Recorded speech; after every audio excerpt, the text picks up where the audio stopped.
Welcome back to On the Light. In today's episode, I have a very engaging conversation with Joan White. Joan began her studies with BKS Iyengar in 1973. In this episode, you will hear Joan talk about Guruji's incredible power of observation, his continuum of practice over the years, how he loved to be a grandfather, and much, much more. Please enjoy this episode of On the Light.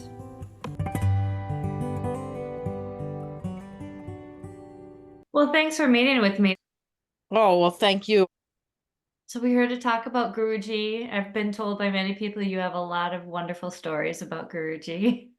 I don't know about a lot of wonderful stories, but I met him in 1973, so that put Okay. in the old guard or somewhere, the oldies. That's old. I mean, that's early. That's definitely early. Yeah. Oh yeah, I met him. He used to call me his oldest student from America. Oh, really? He used to call me. He's my oldest student from America, and there were a couple of other people who did not like that. Let's put it that way. So how did you start to study with him?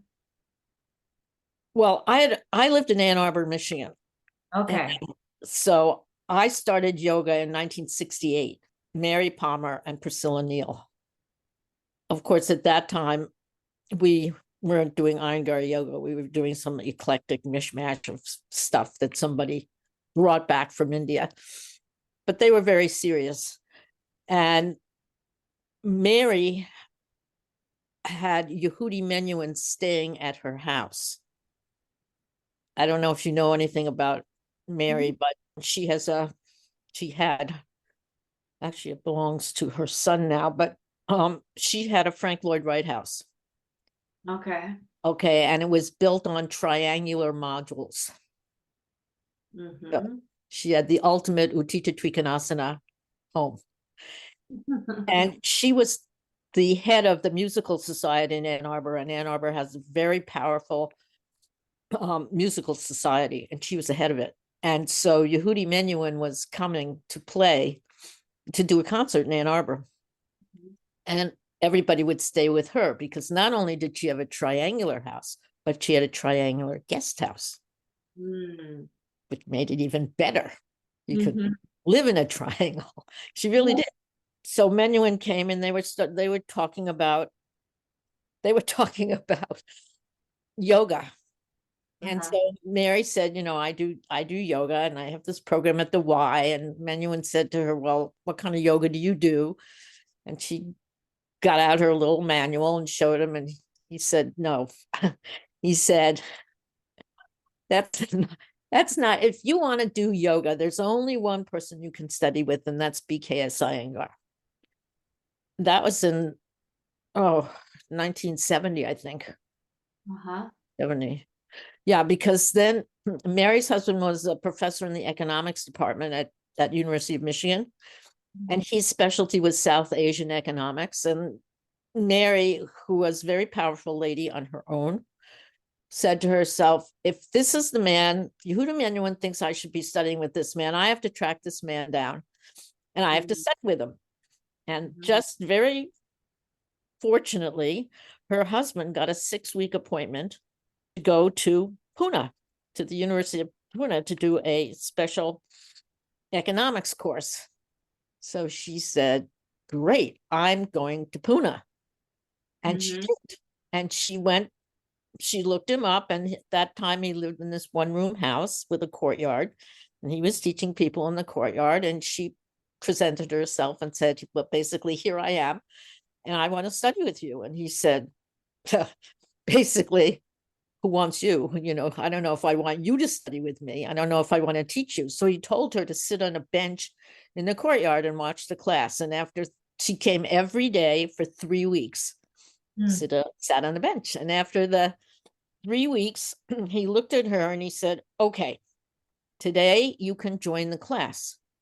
But if you come down from headstand, before I say to come down, you're out, and you'll never come back. You're out, never come back. she said to herself, first of all, when she was telling me the story, and she said, well, I thought to myself, the longest I've ever stayed in headstand is 3 minutes. And I think they stay a lot longer from what I've observed. So they went to headstand, and he said, go up in headstand. And she went up in headstand, and she said to herself, I don't care. I am not coming down. I will not come down until he says come down, because I really want to study with him. So that's what she did. And she stayed 15 minutes, and he stayed, never having stayed longer than 3 minutes. And he said, well, now you can come down. And so after that, she started studying with him. Then she went to study with him in England. And while she was there, I had a child, and I had a horseback riding accident. I know a lot of people have written, and everything I read about myself is just incredibly wrong. That's what I tell you. People have, I read 2 books which mention this incident, and they're so wrong. It would be good if they'd asked me, Anyway, I had this terrible horseback riding accident, and I called her, and my son was 3 months old. I said, Mary, I'm really in bad shape. I had this really bad accident, and they're telling me that I'm not going to be able to do anything because I've broken my back quite badly. And she said, honey, she had this really great Southern accent. Honey, there's nothing to worry about, because this will be the reason I'll get BKS Iyengar over here. She said, I've been looking for a reason to get him over here. This will be the reason. And that's what happened. So he came. There were 2 teachers, Mary Palmer and Priscilla Neal. And Priscilla was a fascinating person.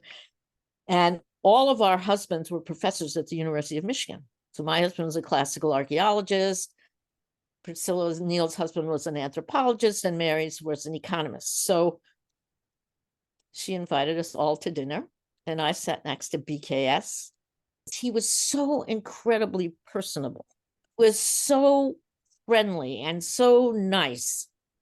He was a great raconteur. He could tell wonderful stories, and he told us stories about the Queen of Belgium and, everything that people know now, but we, of course, didn't know anything. He had come to the States in 1957 for the Arm and Hammer people. I don't know if you know about that, but anyway, they invited him. He came. I think he kind of felt like they treated him in one way like a circus performer. Menuhin had told them to bring him. On the other hand, they said they wanted to take lessons from him. And you can see this in the Life magazine from 1957. The lady showed up in Bermuda shorts and pearls, and it was on the back, in their back garden. He just said, Americans are not ready for me after that experience. They're not ready for my yoga, and I'm never coming back. That's what he said to me. I'm never coming back. I'm never going to come back. Then Mary, being Mary, and me having this accident got him to come back. That's how he came to the States, was because I had the accident. She's very persuasive. He really liked her. He really liked her husband. He realized, that she was deadly serious, and she could do it. And so he came. And so then that night we had dinner, and I got to meet him, and I sat next to him, and we talked, and he entertained us, all of us, for the rest of the evening with stories. He also gave an incredible demonstration, but the demonstration came a bit later in the visit. The next day we had class. We started this week-long classes, and he saw me, and there were quite a number of people, and we were in a gymnasium at the University of Michigan, and he had us all in lines. He loved lines, and we had us all front lines, and then completely, everybody was set one behind the other, and we were exactly lined up. And he said, no, you have to be in the middle of the front line. I need to observe you to see what you're able to do. And then he started teaching, and I was like, who is this person? This person is 100% different than the person I sat next to last night. When he wasn't teaching, he was very, very different. When he walked in and he started teaching, he had total command. I very interested, and I ran a museum program. I was very interested in communication techniques, teaching techniques, how to get people. And I was dumbstruck. By the time he got his first sentence out, everybody was riveted. He held your focus like nobody I'd ever met. And his technique, he didn't have a lot of English at that point. His English wasn't great. He used a lot of technical terminology. I had no idea what he was talking about. Like everything was from the median plane. I did a lot of classical art and a lot of art. We never talked about the median plane. He would compare everything. You have to be in the median plane. This is close to the median plane. That I'm thinking like, what is it? So then all I did was observe. Because I have art training, so I can observe, right? So I would just observe, and whatever, it didn't make any difference in that point. I would observe, I would see what he was doing, I would see what people were doing. It took us about 15 minutes before he terrorized us all. My granddaughter just told me, she came down to Penn yesterday she took a couple of classes because she's looking at colleges, and she was horrified because she went to a class, nobody was paying any attention. They were all on their phones. And I thought to myself, not only could I never have done that at college, when I was in college and graduate school, but BKS Iyengar, if you ever weren't paying attention, he caught that every time. And he would, over the years, I took so many classes with him, he would be right on you. He never missed anything. He was amazing. And like I say, everyone was riveted. And then one time he had me doing something in Parshvottanasana. So me being me, I sort of did some little inventive thing, and he ran over and he stood right next to me and he said, "I want to try that." Oh my gosh. And he did. He said, "This is very good." And I was like, I thought he was just incredible. I thought, first of all, the humility that he showed. Here he was, and he was so commanding and so demanding and so focused. And his ability, even though his English wasn't good, he would know immediately if he said something and we couldn't follow it, he'd say it a different way.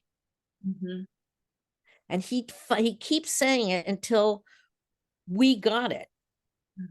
That was one of his techniques, which he always had. And he just refined it and got better and better at it as his English improved. I think it was very frustrating for him in the early days when we didn't get it and we couldn't say, well, we don't really understand what you're talking about. He really didn't like it if you suggested that he wasn't expressing himself in the King's English. He really didn't like that. But we did get it. I mean, he would find a way, or he would show us. He always demonstrated stuff for us to see. That was fascinating. That was fascinating, but you learned. After a 2-hour class with him, you came out and you had a whole new understanding, which maybe you could do and maybe you couldn't do it, but at least you realized that there was a depth to what you were doing that was totally different to the ways in which it had been presented. I'm married. After she started studying with him, she decided that we should switch over from our program to his program. She said, you got to, like I have an original copy of Light on Yoga because we all had to get Light on Yoga. And when Menuhin said to her, you have to study with this man, do you have Light on Yoga? She said, oh yes, I have Light on Yoga, but that's much too hard. Much too difficult. We can't possibly use that. So of course we switched over to using it. Once she started learning standing poses, a lot of standing poses. We really stood and stood and stood and just worked on standing poses and inversions. And so she did. She switched the whole program over. So by the time he came, we at least knew the names of the poses and what to do. Yeah, it changed my whole life. Yeah. It changed the direction of my life. I was doing a lot of archaeological work and conservation, object conservation and stuff. I changed my whole focus to yoga, which wasn't exactly in 1973. Maybe a little bit of a risk. What do you mean you're not going to go get a PhD? What do you mean you're not going to change your mind and go to, if you're going to change your mind, go to law school? That was my family's interpretation of that. My husband was, continue, let's go on and you'll get a PhD in classical art history. My brother was yelling at me, you got to go to law school. We all go to law school. Everybody in my family's a lawyer. And I'm like thinking to myself, I don't want to do either one of those things. I did stay in archaeology, but I did really switch my focus to yoga. So in that sense, he changed my life. And also he taught me how to work, how to deal with my problems, which were pretty serious. I got it. Then I just stayed with him and said, I don't care about any other yogis. I don't care about any other form of yoga. This is it. Anybody that can teach the way he teaches, anybody that communicates even when they can't communicate with words, I want to learn from that person. I just really, and I know other people say the same thing. It was so revolutionary. Maybe today people wouldn't see it, but in 1973, it was definitely a revolution to learn like that and to learn something that was so airy-fairy. I mean, yoga, I'm, staring at a candle, and there's a lot of airy-fairy stuff in yoga. And here comes this person and says, no, none of that is yoga. This is a vast discipline that requires focus. It requires intelligence. It requires study. Otherwise, you're not doing anything that's going anywhere. I had a class where, before we got to Guruji, where at the end of the term, the teacher said, do whatever asanas you felt you really liked.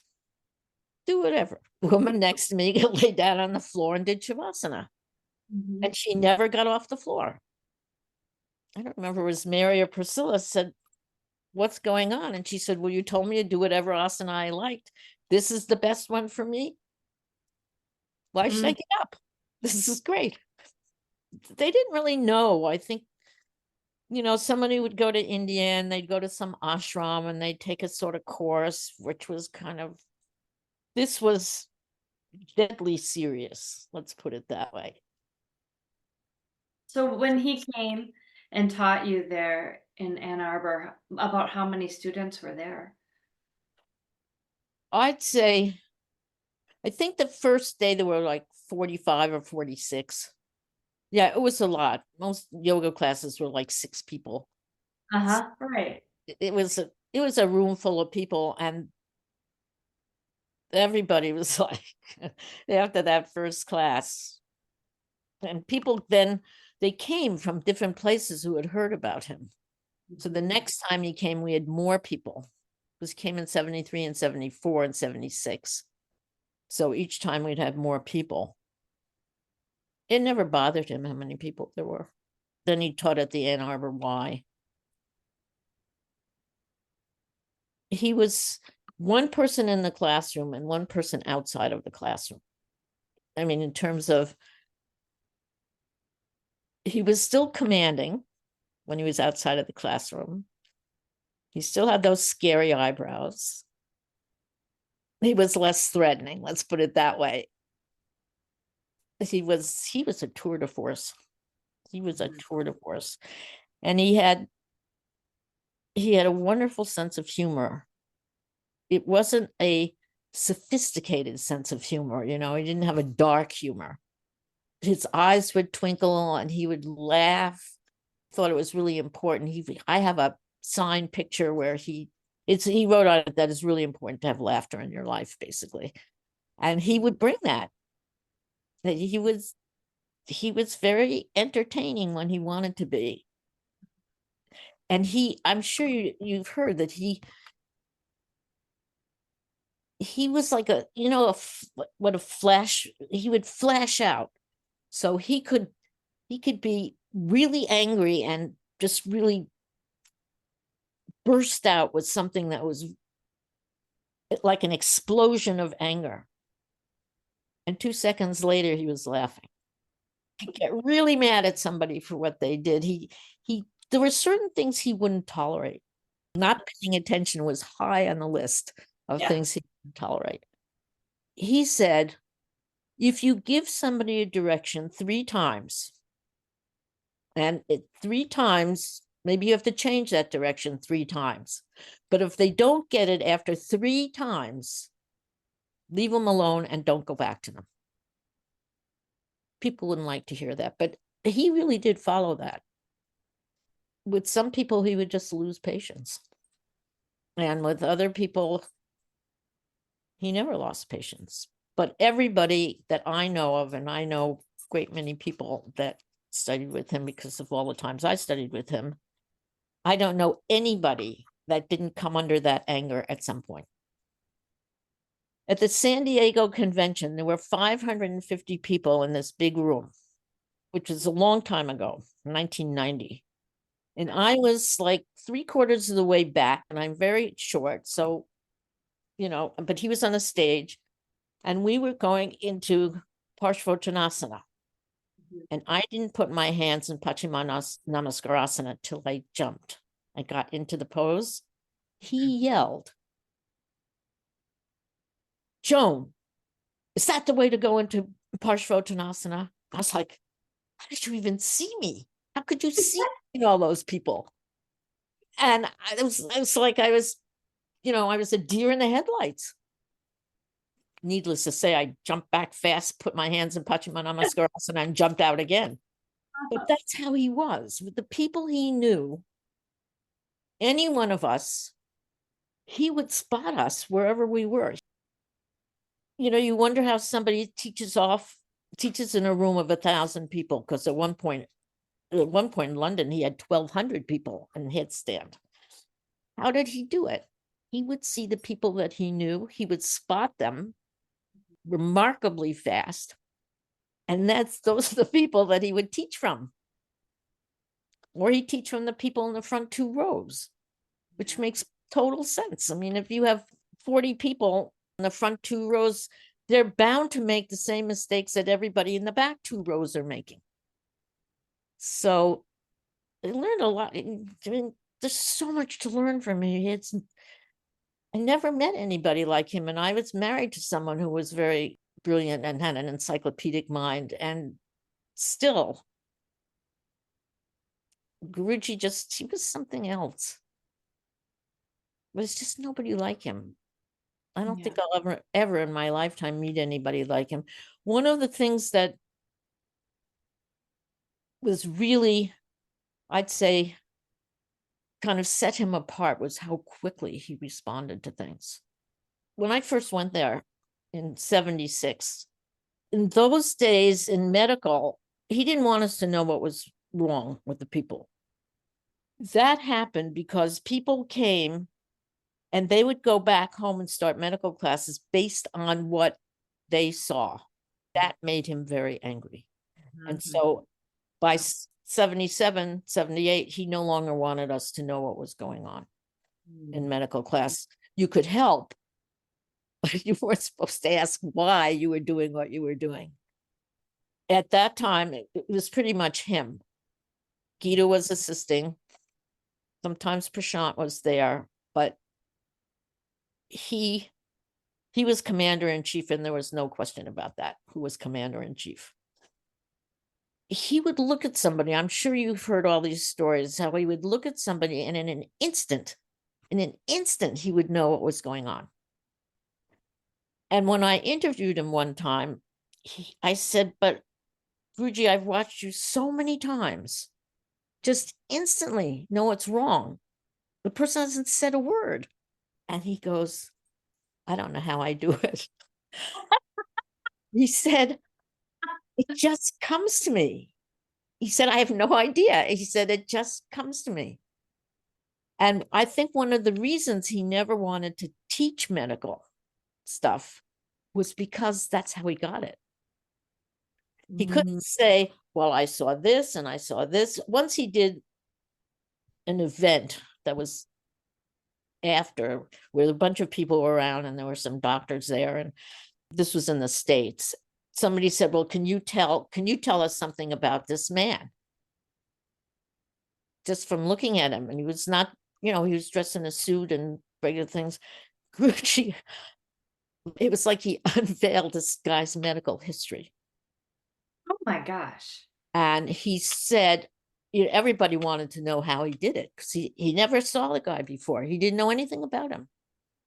And he said, well, look at his shoes. Look at the way this is worn. Look at the way those creases are. Look at the way the creases are in his pants. Look at the back of his jacket.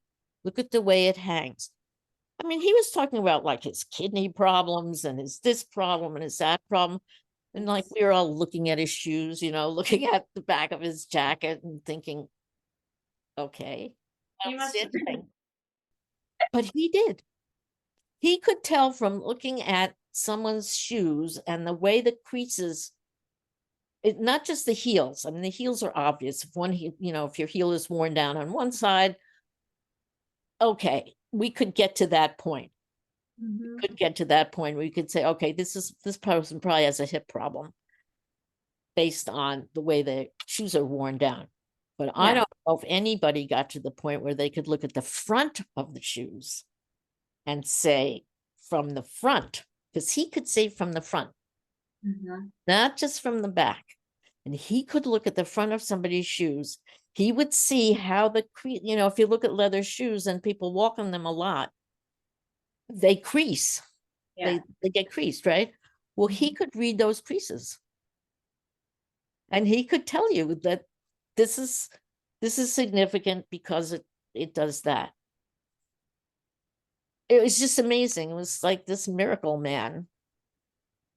Then they had special medical classes for him in Ann Arbor. They brought all these people in because Mary knew a lot of people. She knew a ton of doctors. And we had one medical class where we were allowed to observe. This was in 1974, I think. And someone came in with a daughter do you remember the drug thalidomide? Did you ever know about that drug? No. Okay, so it was a drug that was used in the 50s to the early 60s. And it caused terrible birth defects before they took it off the market. So people would be born with no arms and a hand coming off their shoulder. Oh. It was horrible. And even today, people whose mothers took thalidomide, I have a friend whom I haven't seen in 40 years. But anyway, she had to go every year to have certain tests done because her mother had taken thalidomide. Anyway, this woman came in with a daughter who had just like these little stub of arms and little hands off her arms. And she had never felt her arms. The girl had never experienced her hands or her arms. She just knew they were there and they just hung there. So Guruji put this girl in shoulder stand. He took her little hands and he wrapped them around his feet, his ankles, not his feet, his ankles. He had the mother help him. He was holding her up. Then he had the mother, then she was holding, and Guruji wrapped those little thalidomide hands around his ankles. And he pulled back with his legs and she felt her arms. Wow. She never, ever felt her arms or her hands. And it was so moving. I mean, she was maybe 20, 21, 22, somewhere in there. She had never had any sensation. He gave her sensation. She had it. I mean, it didn't just go away. What he did with his ankles, I don't know how he moved. You could see from the outside that he moved her shoulders and that he was gripping those little hands. He just did things with his knees and his shins, and he pulled, and she had feeling. And there were quite a number of doctors there. Everybody was just dumbstruck. But not everything worked. He was a human. He was a person. Sometimes in medical class, he'd do something that didn't work. And people go, why did he do that? It didn't work. He wasn't a miracle man. They brought somebody in with really, really, really bad scoliosis. Mm-hmm. He goes and he said to her, Madam, I am not a magician. He said, you need an operation. When you've had your operation, you come to me and I'll help you. But I can't do anything right now. And that drew me to him. He knew what he could do, what he wanted to try to do, and what he really couldn't do. And he didn't tell people. There are plenty of yoga teachers I have run into over these many years who have said, don't go to Western medicine. We just stick with yoga, just stick with this or that. He wasn't like that. He was not rigid. And that was something that I got early on, and many of my compatriots never understood. He was never rigid. And people who have turned this system on some ways into a very rigid system really don't understand what the Iyengars are about. He treated everybody differently. Not that we can, because we don't have that God's gift, which he said, I get it. I just got it. It's a gift. He saw everybody. He didn't see a block of people. He saw an individual. He had this incredible memory. Even when he was really old, he's in his 90s, he still had an extraordinary memory for people, for problems. He had a mind that was like a computer. So if he saw a problem, okay, he observed everything that he could about that problem, how it affected the person, how the person was built. Then if he saw a similar problem, he would compare it. He could do all this in his head. He would compare it to the first one, then the third one, then the fifth one, then the 50th one. And after a certain amount of time, he said he had a pretty good idea, if you were built a certain way, that these were the problems that you might incur. So part of his genius, like, he had this mind like a computer when it came to bodies. You can't imagine the bodies that he remembered. So he made those comparisons, and unfortunately, if somebody could have recorded, there was some way to have recorded all those things he had in his head, it would have been amazing. It would have been encyclopedic. I think part of his ability in the therapeutics classes was this encyclopedic knowledge in his head that he very quickly figured out. Okay, this person is fat, this person is thin, but they both have this problem. Why does one person have it? And that's the same thing like when he was teaching. If you came and asked him, like in a standing pose. So he'd be in the library. I'm sure he went to the library every afternoon. And people come down to the library and sit there and wait for him to drop some gem, which he invariably did. Very often he would say to someone like, Patricia, stand up, drop into Urdhva Dhanurasana. Just get up and drop into Urdhva. He did that. He used to do that to her a lot, drop into Urdhva Dhanurasana. One time I was having this problem in Parshva Konasana. So he said, get up and do Parshva Konasana. Didn't make a difference what you were wearing, nothing. Get up and do Parshva Konasana. And do it on the right. Now do it on the left. Now what's the difference in the experience between the right side and the left side? Which is the better side? You have to compare. You can do this on the right, but you can't do it on the left. Why not? He said you should have the same experience on each side. And if you're not having the same experience, why not? And I think he did that all the time on himself.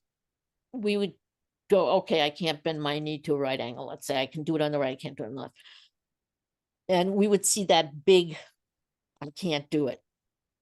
After a while, he probably started with the big, I can't do it. But then as he penetrated inward and he could do it, but it wasn't still the same, he began to understand on a very deep level, whether it was a physical thing, a physiological thing, a psychological thing, he began to penetrate into the depth of why he couldn't get the same thing. What was it? What part of the sheaths did he need to penetrate to find the answers?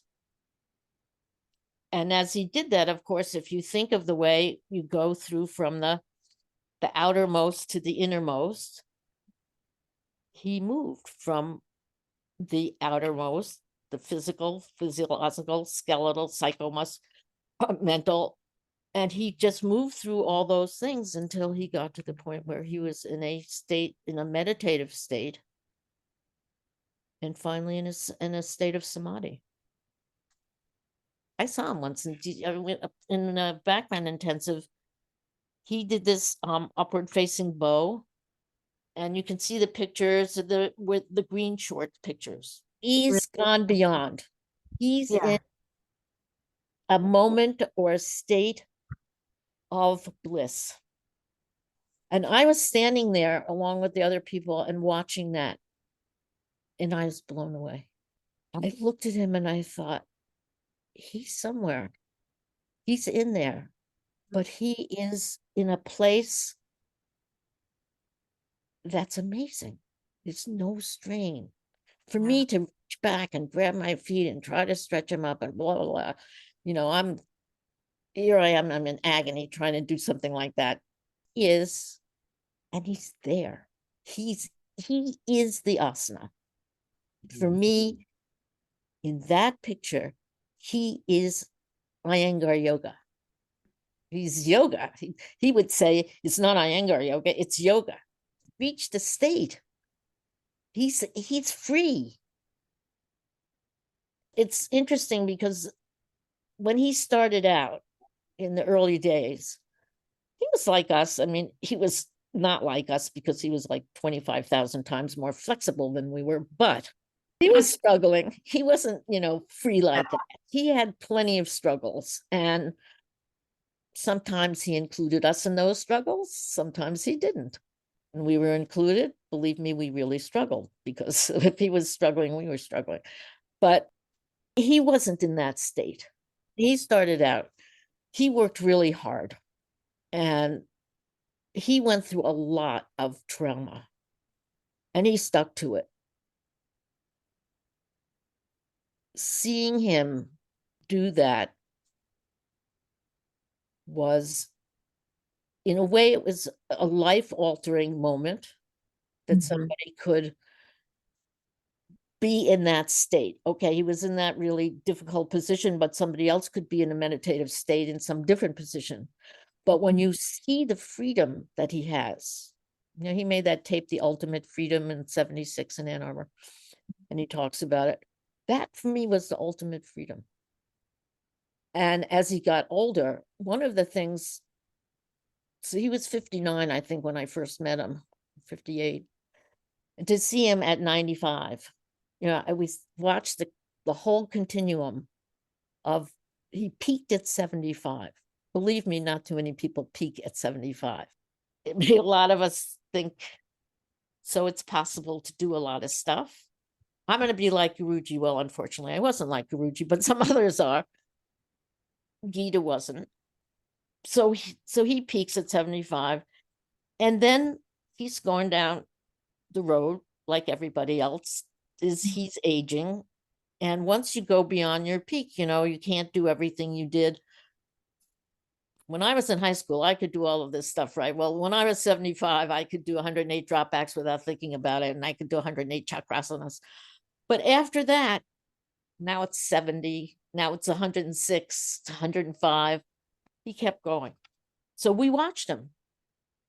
We watched him go through I watched him from 1973 until he passed away in 2014. And I saw how he, unlike many, he didn't hang on to things. That was a lesson I learned very early on from him. He believed in moving on.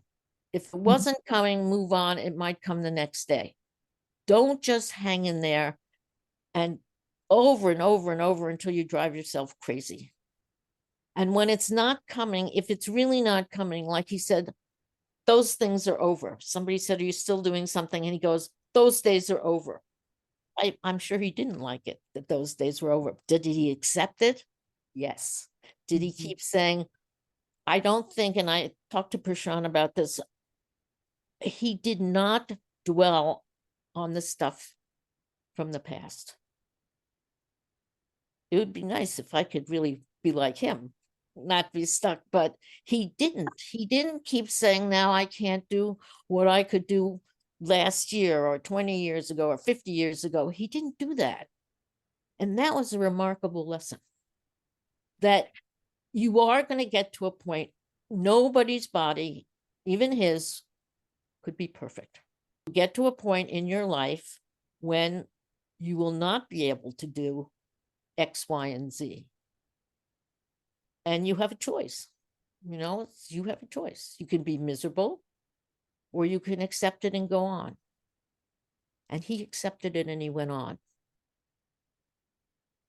He did, you know, he would hold poses for a really long time. He'd be hanging over, he would over the back window, okay? So he's there for 45 minutes and he's watching Abhijata. He sees something he doesn't like that she's doing. So he reaches out from the back window, he grabs her ankle, and he's holding her. He's so strong. He could hold her, she could drop back. And then he just goes, does that, gives her his opinion, his direction, his correction. And then he goes back to hanging out on the back window. And then he'd do things like he'd hang over a stool. So most human beings would do that, and they might last in that position if they got into that position, maybe 30 seconds, 40 seconds. He'd be there for 15 minutes. That's how he aged. He elongated the time in the asanas that he could do and took them to a different level. Yeah, a deeper level. Deeper level. Which is beyond just being able to, you know, do 108 chakrasanas. It was way beyond. And it showed you that the athleticism that people see is not the yoga. It's just the athleticism. And one of the interesting things moving between Guruji, Gitaji, and Prashant, you know, Guruji liked the people that could do. And then he'd push you like crazy. Gita tended to more to the people who couldn't do and helping them to do.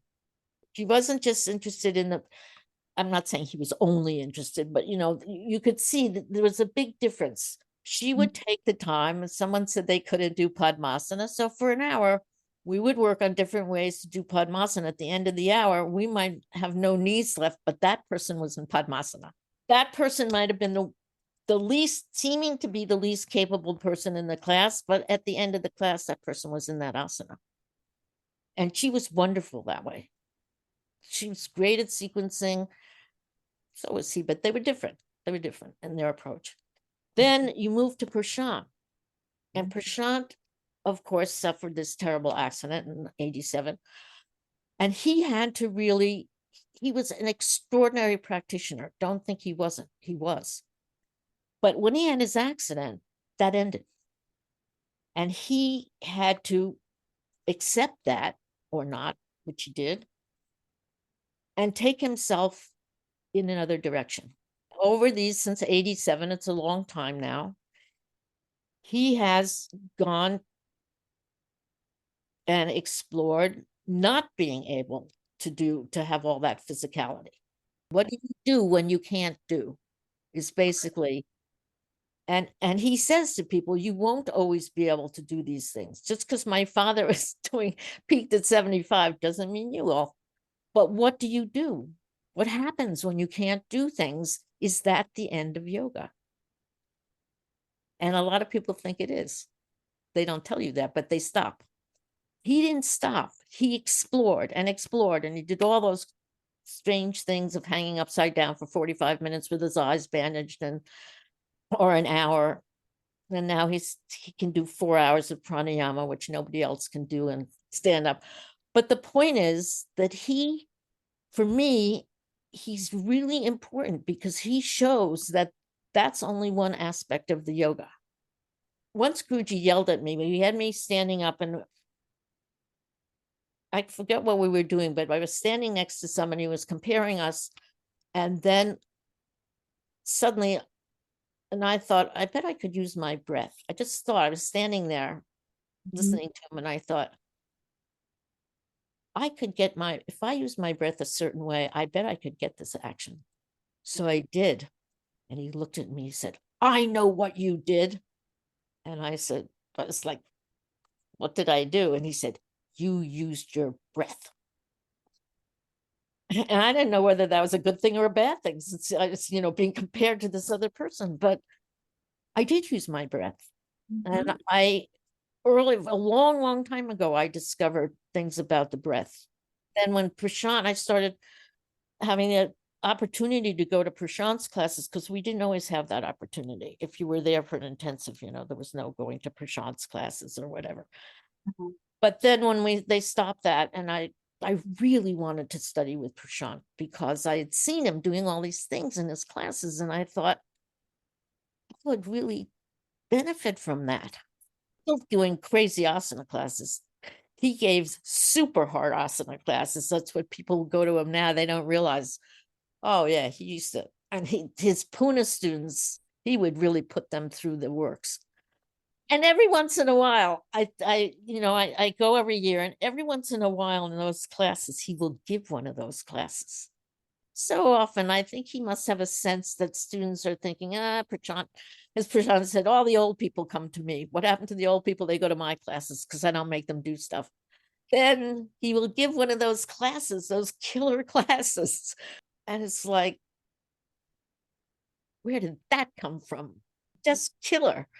He can do killer backbend classes. But he has said, and I agree with him, that there's a certain point where you graduate, you get out of high school and you go to college, where your education goes to a different level. And that's what he's done. I think it's fabulous. I spent at least 1 month with him every year, so that does help. We have been friends since 1976. Anyway, the progression is really interesting. And we have Abhijata doing what she does, and she's also developing her direction. It's closer to Gita's and Guruji's, the way that she teaches, but it's a direction. I think that's really important. They are continuing to evolve, because one thing about this system is it continued. He never did the same class twice. Guruji's point was every day is different. He'd end every class with, let today's maximum be tomorrow's minimum. He would say that at the end of class? At the end of class. Wow. That was the end of class. Let today's maximum be tomorrow's minimum. I used to think about it a lot. One year he had me up and he gave me like a lot of criticisms about my Trikonasana. Of course, I went back and I worked on my Trikonasana, and I took those criticisms to heart. And the first thing he did, he would always do this to me. And the first day he would call me up on the platform, do Trikonasana. And he looked at me and he said, a whole year has gone by and you haven't changed. And I thought, what do you mean? I spent the whole year working on what you told me to do. And now you're telling me that I didn't change. He said, you have to go beyond. That's what I saw then.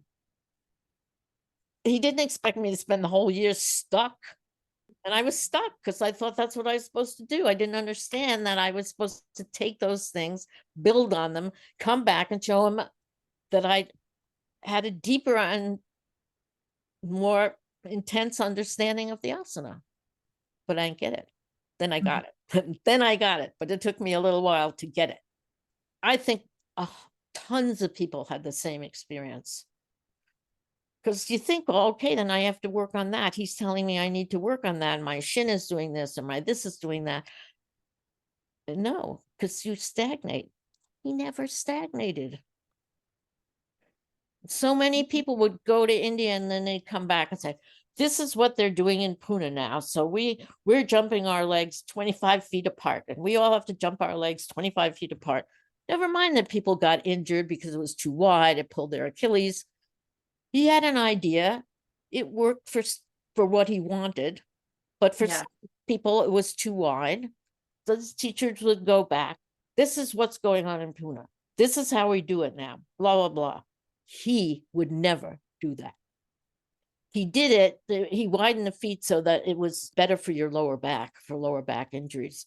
But to the point where, as Gita said one day, you get too wide, it does nothing except injure you, which is true. And you're supposed to use your intelligence and say, okay, I tried this. It's too wide for me. So let me shorten it up a little bit. Let me see what I can get out of it and how I can make it work for me. And that was not the message that a lot of people took back. And that was really too bad. It always used to pain me that people would think that he was rigid. He was never rigid. And everything he taught, he taught off somebody, and then we would all try it. Although we were not allowed to use the word try. He did not like that. Do it or you don't do it. You don't try it. But basically, he was trying it. And we were trying it. Okay, so X had this problem. He would put X on the stage. He would show how to work with X for that problem. Then we would all do it. We would do that work. Were we supposed to run home and teach it? No, we were supposed to absorb it and practice it and find out what worked, what didn't work, understand it. And that was a big problem, I think, for him. I really think that was a big problem, that so many people went back and made as if this was a rigid pronouncement. And that wasn't his way. For the most part, you were lucky if he touched you. You were really lucky. He didn't touch everybody. In the very early years, like in 76, he corrected everybody in every class in every asana. Everybody. I don't know how he did it. We started out, I think there was 35 or 40 they took. One point I was there were 163 people in that place that was supposed to be for 35 people. But he would go through the lines and he would pick everybody up and shoulder stand. He'd lift them, physically lift them up. You know how much strength it takes to do that? I mean, if I lift 2 people, I'm doing well. He would go right down the lines, lifting everybody, or he'd tell Prashant to lift a few and Gita to lift a few. Everybody. I don't know how he did it. The amount of energy he put into those classes was remarkable until he peaked at 75. He was so strong. He would he picked up this guy who was like 250 or 300 pounds. He just picked him up, put him on the ropes doing something. Basically, I love the Iyengars and I love the system, and I have hugely benefited from the yoga and from them, all of them. Every single one that I know, from Guruji to Abhijata. Everybody has a lot to offer. Everybody's very intelligent. Everybody has their piece of the pie. And if you're lucky enough to learn from one of them, I've been very lucky because I get to learn from all of them.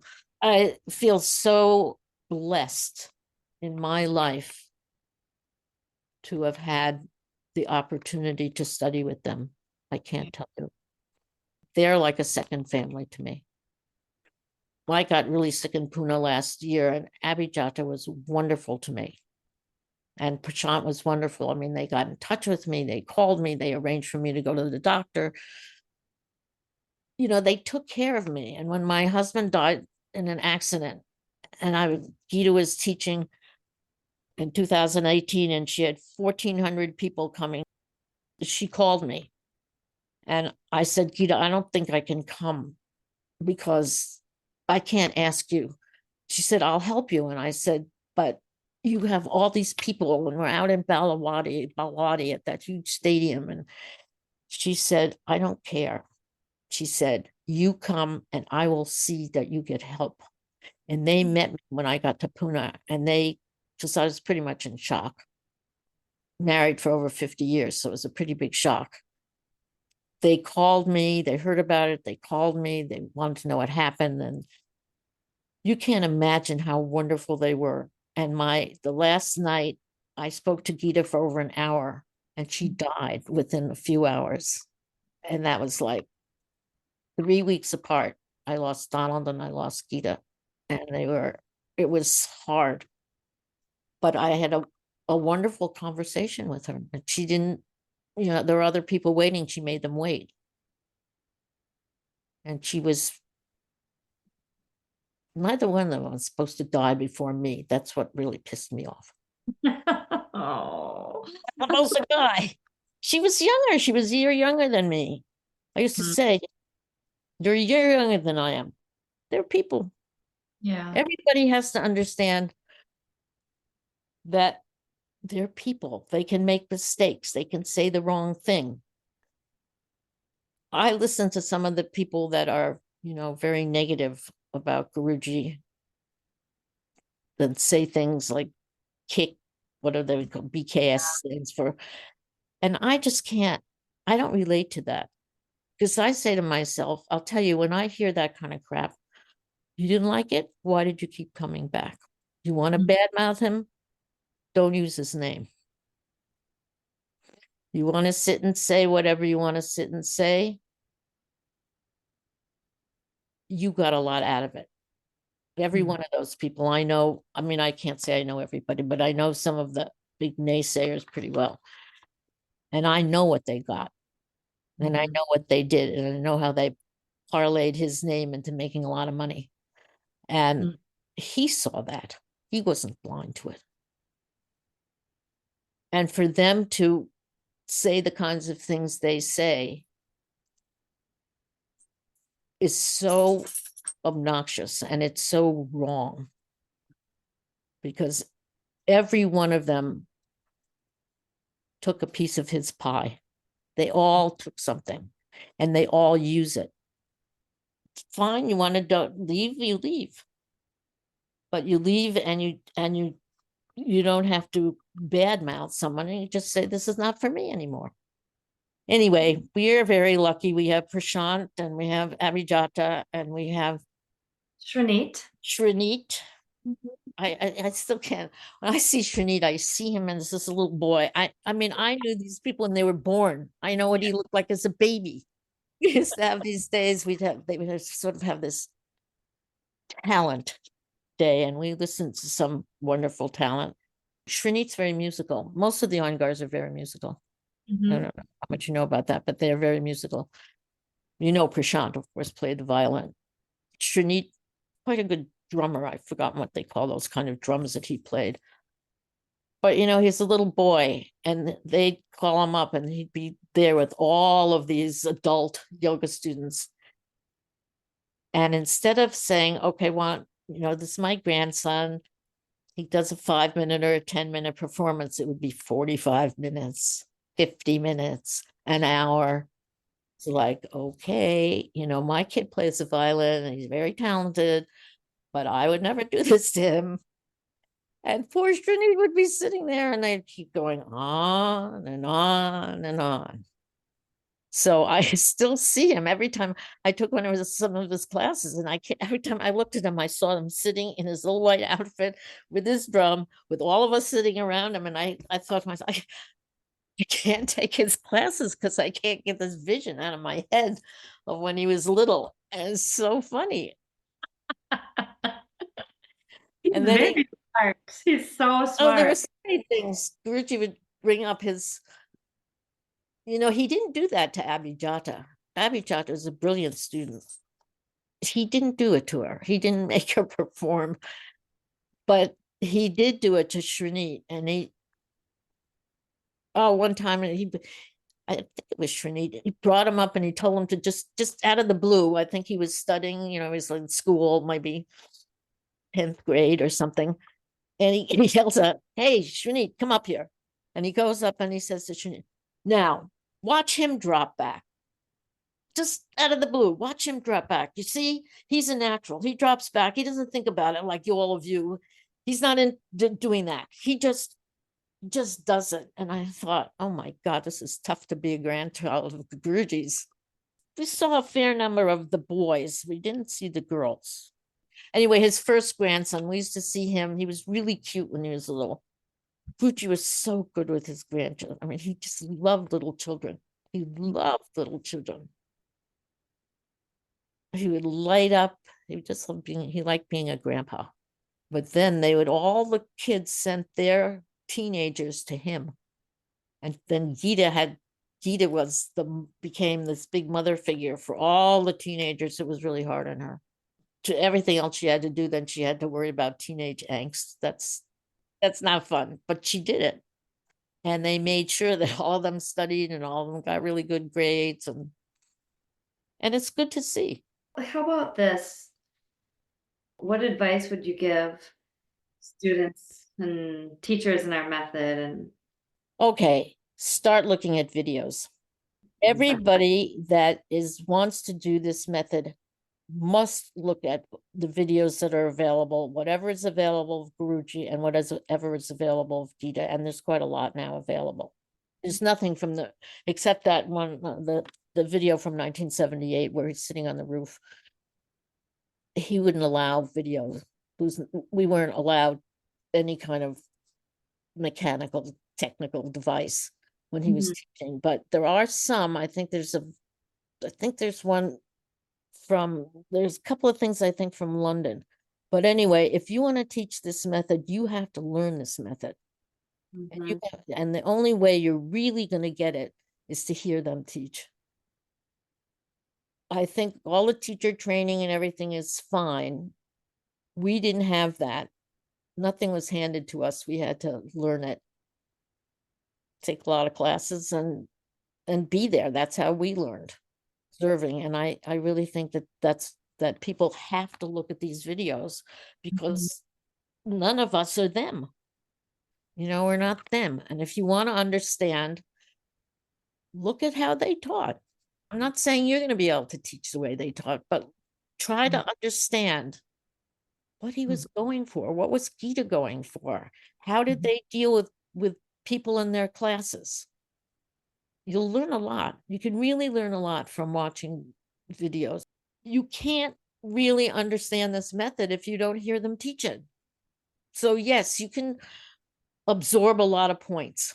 I've heard people in assessments, I don't even know how they memorize that many points. But that's memorizing a lot of points. That's not having the point come to you because you're observing something. So I want somebody to take a look and watch how Guruji comes up with something. Why does he teach this in this class? And why does he not teach it in the next class? Because that's what he saw in one class. See how spontaneous they are. They're spontaneous. They always teach, we tell students in teacher training, teach to the people in front of you. Do they do that? No. Maybe in their own classes, but when they're under observation, they do not very often. Where they're too nervous to see what's in front of them. But even in their own classes, they become very boring. I run through a huge gamut of emotional reactions in a Guruji class or in a Gita Ji class. I was never bored. I never thought, oh my God, if I hear one more point, I'm just going to throw up. I have felt that way listening to some people teach. Don't give me 50 points that have nothing to do with what I'm doing. So if you really want to learn this, to keep this method going, people have to go back to the source. Now we can do that because we have at least a number of videos, tons of stuff online. And it's not enough to just go to 5 classes a week the way some people do. It's not enough. Somebody's talking at you. When do you get to find out what it feels like if you have to come up with it? That's very different. It's very different. Well, Joan, this has been really great. Good. It's been fun. Yeah, really fun. And hopefully we can do it again. We can have more fun. Yeah.